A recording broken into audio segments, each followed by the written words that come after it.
In March 1974, farmers digging a well near Xi'an struck something hard. They expected to find water, but instead uncovered fragments of pottery that would change our understanding of ancient China forever.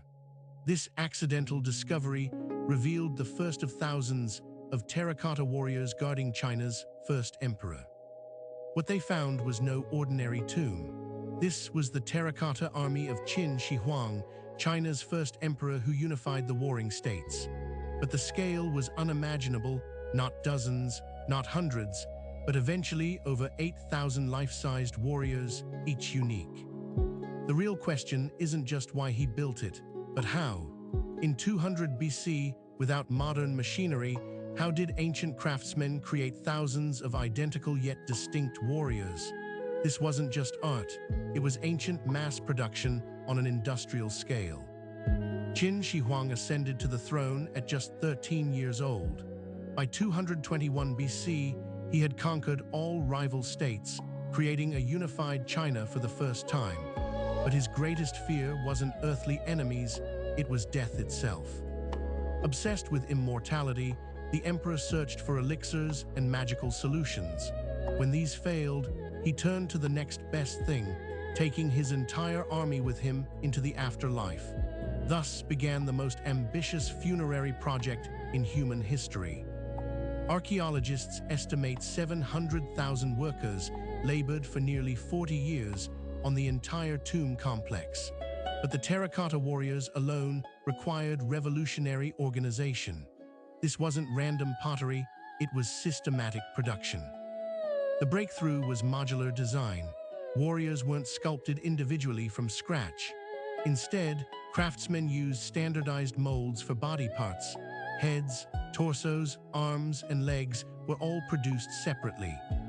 Archaeologists have identified at least 8 basic torso molds. These provided the foundation, then craftsmen added unique details. Think of it like ancient Lego, standardized pieces assembled into unique creations. The assembly process was equally systematic. First, legs were made from solid clay for stability. Then hollow torsos were added, followed by arms and heads. Each joint was carefully sealed to prevent cracking during firing. But here's the genius. While bodies were standardized, faces were individually crafted. After the basic head mold, artisans added clay to create unique facial features, hairstyles, and expressions. No two warriors are identical. Recent 3D scanning confirms this. While certain facial features show patterns, the combinations create endless variety. It's like having 10 nose molds, 15 eye molds, and 20 mouth molds that could be mixed and matched. The production was organized into workshops, each with specialists. Some workshops made only armor, others only heads, others only weapons. This division of labor increased efficiency dramatically. Archaeologists found workshop stamps on warriors, essentially quality control marks. Gongjiang meant palace workshop, while other stamps indicated specific artisan groups. This allowed tracking and accountability. The kilns were engineering marvels themselves.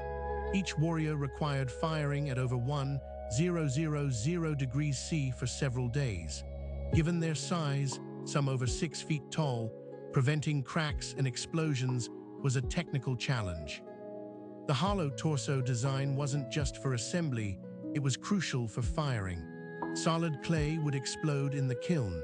By making bodies hollow with ventilation holes, heat could circulate evenly. After firing came painting. Warriors were originally brightly colored, purples, reds, greens, and blues. The paint was made from minerals mixed with egg white as binder. Sadly, most colors faded when exposed to air during excavation. The weapons were equally sophisticated. Over 40,000 bronze weapons have been found: swords, spears, crossbows, and arrowheads. Many remain sharp after 2,200 years due to advanced bronze alloying and chromium plating. Arrowhead production shows true mass production. They were cast in multi-cavity molds, allowing dozens to be made simultaneously. Standardization meant any arrow would fit any crossbow, a military advantage. The labor force was organized with military precision. Conscripted workers lived in barracks near the site.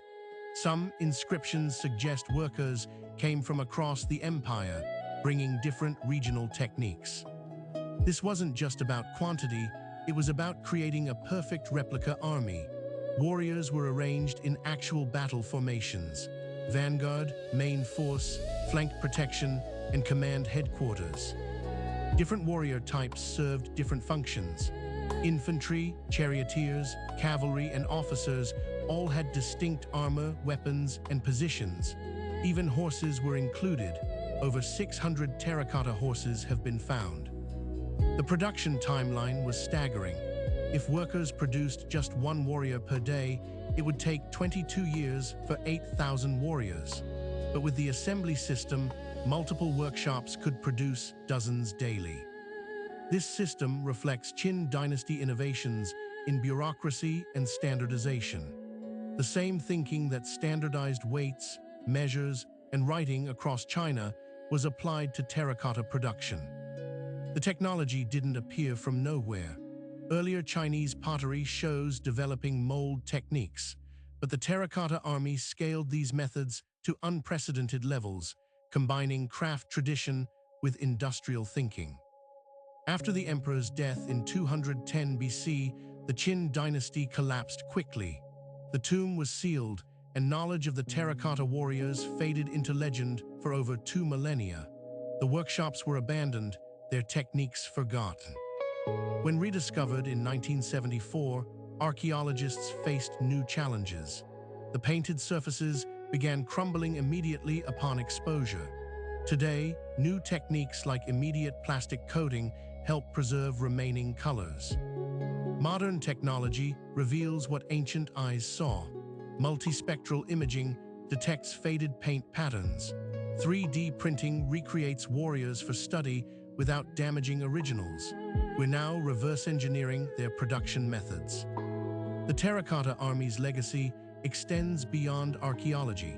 It shows that mass production concepts existed long before Henry Ford. The Qin organized complex production with precision we associate with modern industry. Each warrior tells multiple stories: the artisan who shaped its face, the soldier it represents, the emperor's obsession, and the technological achievement of an ancient civilization at its peak. Less than 1% of the tomb complex has been excavated. The main tomb mound remains untouched, containing who knows what further marvels. Future discoveries may reveal even more about Qin technology. The terracotta army stands as testament to human ingenuity. In 200 BC, without computers or machines, ancient China created a production system that still inspires engineers today. It was art, it was industry, it was immortality made tangible. From the Oriental orator, this has been the story of how mass production was born in ancient China. What other technological marvels lie buried in China's past?